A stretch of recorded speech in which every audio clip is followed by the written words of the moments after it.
Okay, so it was 2-5 in key of C. So it's a D minor, G7, C.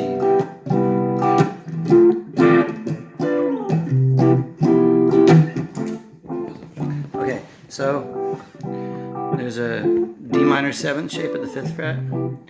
Did a G7, just regular little G7, and C major 7th at the 3rd fret. I did the same chords up here, D minor 7th, G7, and the C major 7. So those chords, if you put them together, maybe you play them all in the same spot, you're going to see that the notes that those are made up of fit into this major scale.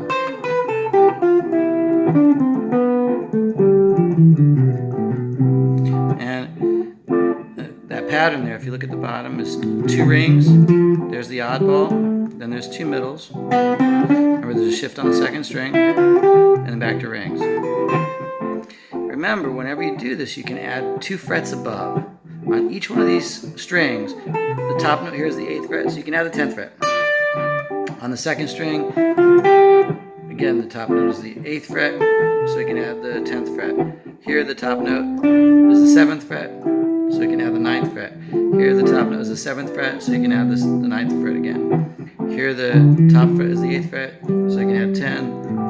8th fret, you can add 10, and you can do 2 frets below also. So on the 1st string, the bottom note is 5, so you can add 3. On this string, the bottom note is 5, so you can add 3. Here, the bottom note is 4, so you can add 2. And then on this string, the bottom note is 5, so you can add 3. And then here, the bottom note is 5, so you can add 3. And there you can add 3. So you have the whole scale. And you can add anywhere along the way any of those extra notes 2 frets above or 2 frets below.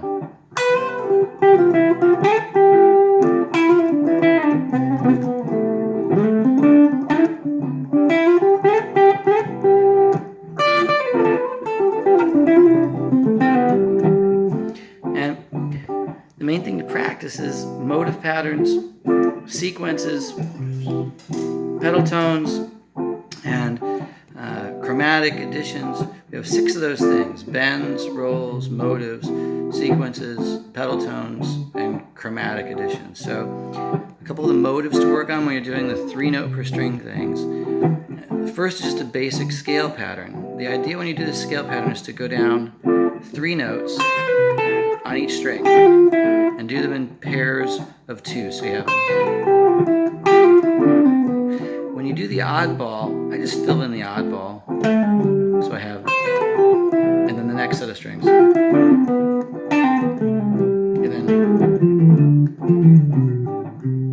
And then upwards also.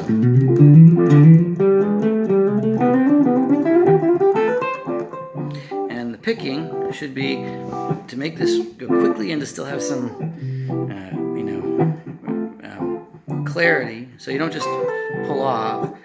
Hit the first note with a downstroke, then pull off and hit the 3rd note with an upstroke, so you get a pattern that looks like this.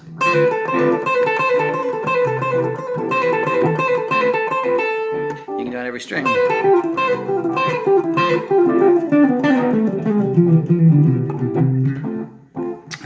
So that's one of the motives. You can do the same thing upwards, same picking pattern.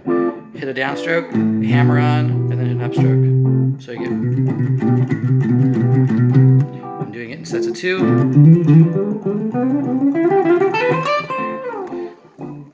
Another little motive to work on is this sort of spinning motive. Take the middle note on any string, hammer on, or not hammer on, but add the next note, do an upstroke, and then pull off. So I'm doing a downstroke, an upstroke, and then pulling off.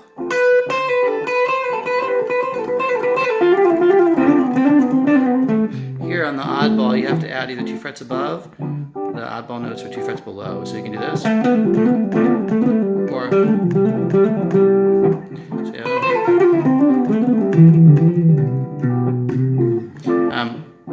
so again, the idea there is do down and up and pull off, down and up and pull off,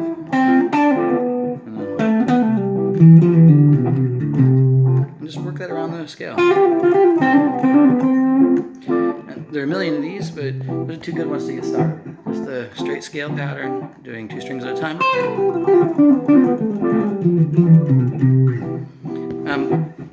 Right away, you can use that as a triplet pattern, but you can also play those 3s over a 4-note groove. So if you're going, you know, tick it, tick it, tick it, tick it, tick it, tick it, tick it, you just do that. Those are 4-note rhythms played with a 3-note lick. If you do triplets, it's going to be diddle diddle diddle diddle diddle diddle diddle diddle. So just because it's a 3-note pattern doesn't mean it has to be played as a triplet, and just because this is a 4-note pattern doesn't mean it has to be played as a quadruplet pattern. It can still be da da da da da da da da.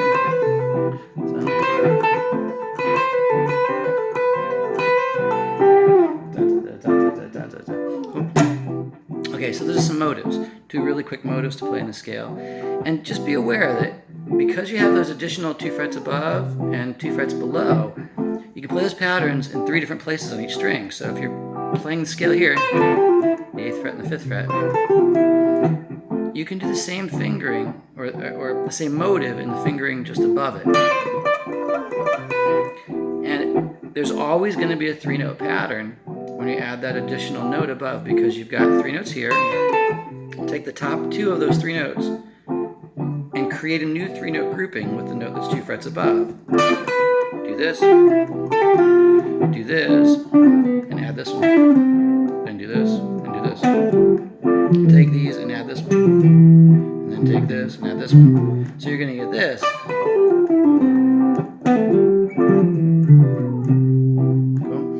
All that is the notes we played with the first note dropped off and a new note, a new 3rd note added above 2 frets higher. And you can practice the same motives there.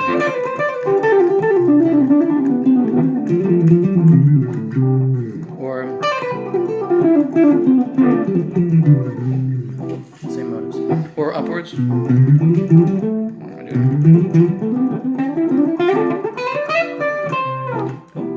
So, same thing down here. You can take that initial pattern and add the notes 2 frets below and do the same kind of pattern. And so on. Okay, so those are motives. There's a lot of work to do just with those.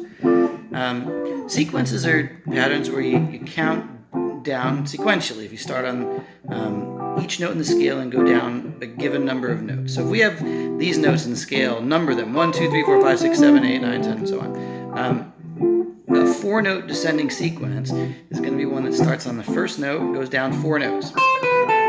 So if we counted those notes and ordinally label each of those notes in the scale, it'll be 1, 2, 3, 4. Then the next one's going to be the notes 2, 3, 4, 5, and then 3, 4, 5, 6, and then 4, 5, 6, 7. So you get. Well, so again, here's the notes: 1, 2, 3, 4, 5, 6, 7, 8, 9, 10, 11, so on. What I did there was I started on the first 4 notes: 1, 2, 3, 4, and I started on the next 4 notes, numbers 2, 3, 4, 5, and then 3, 4, 5, 6, and then 4, 5, 6, 7, and then 5, 6, 7, 8.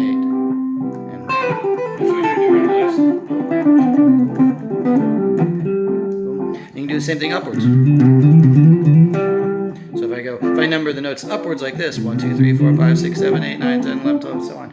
I go 1, 2, 3, 4, then 2, 3, 4, 5, then 3, 4, 5, 6, 4, 5, 6, 7, 5, 6, 7, 8. Okay, so those are sequences. You can do sequences of 4 or 3. 1, 2, 3, 1, 2, 3, 1, 2, 3, 1, 2, 3. Or if you go up here. So if I start here again, just number each of the notes: 1, 2, 3, 4, 5, 6, 7, 8, 9, and go 1, 2, 1, 2, 3, 2, 3, 4, 3, 4, 5, 4, 5, 6, 5, 4, 5, 6, and so on. Cool.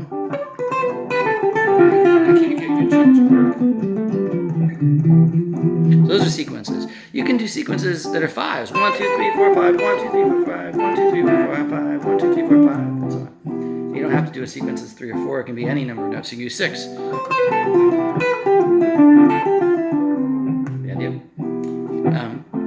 Pedal tones are repeated notes that you continue to come back to.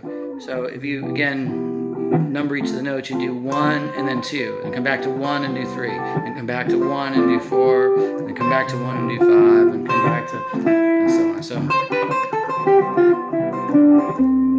and you can do that with any note, and they can be ascending or descending. So if I start on this note, I can go down, or I can go up. So I'm just going back to that note and ascending.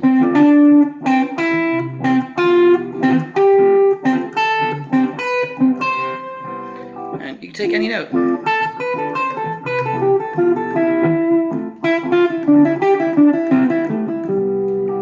Pedal tones are super useful in creating, textures and shapes, melodic shapes that you're not going to get any other way. And really, you can use any of the notes in the scale.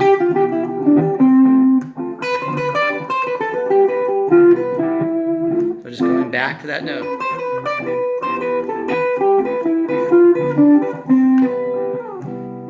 So those are pedal tones.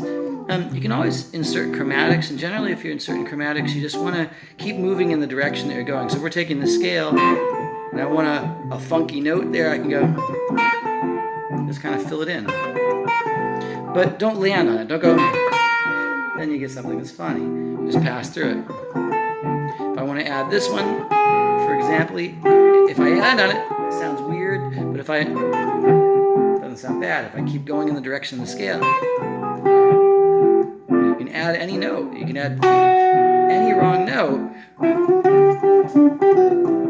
as long as you pass through it. So if I want to add that, it doesn't sound nice, but if I go, so chromatics can always be added. Just keep the movement going in the same direction. Don't do this and don't go.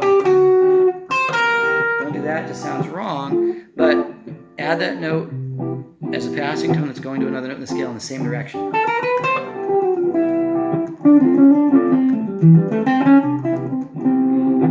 Put a little pedal tone.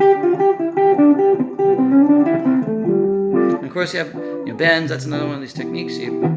Core bend is a bend up, release, and then go to another note. Something very strange going on here. Okay, let me keep doing some of these things.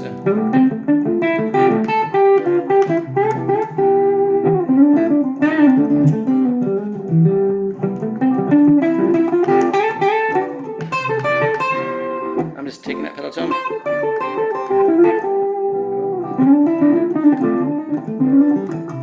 That was a couple of chromatics.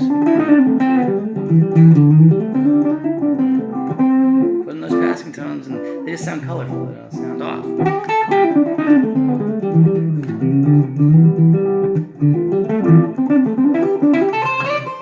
There's a sequence. Yeah. That's actually a motive. So that was a motive that went, and then the same thing on the next string.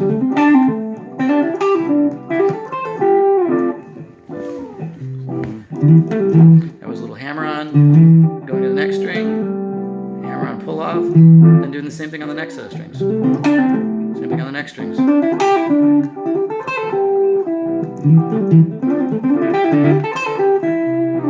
can put that in any of the scales anywhere. And the idea when you're trying to make these things sound like music is to choose something intentional. Don't let your fingers guide what you're going to do.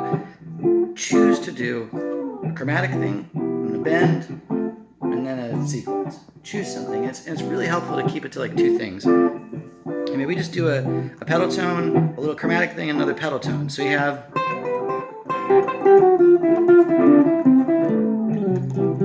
So that was a little pedal tone, intentionally. Pedal tone, and I did a little chromatic, then another little pedal tone. And that sounds like a phrase. It's intentional. It's clear that has some structure that was meant to be. And you did something you meant to do. And if you do that and you can't make it work, if you get, and you get something that's not right, work at it. Until you get that, then do the, and then do the other thing. And if you can't get it, if you're getting, how does it work at it, and practice that as if it's a piece of music, as if it's something that was written for you to play. And then do that again somewhere else. Go into another place in the scale, and maybe do a sequence, and then maybe do a bend, and do another sequence. So that was, and you get something that sounds intentional.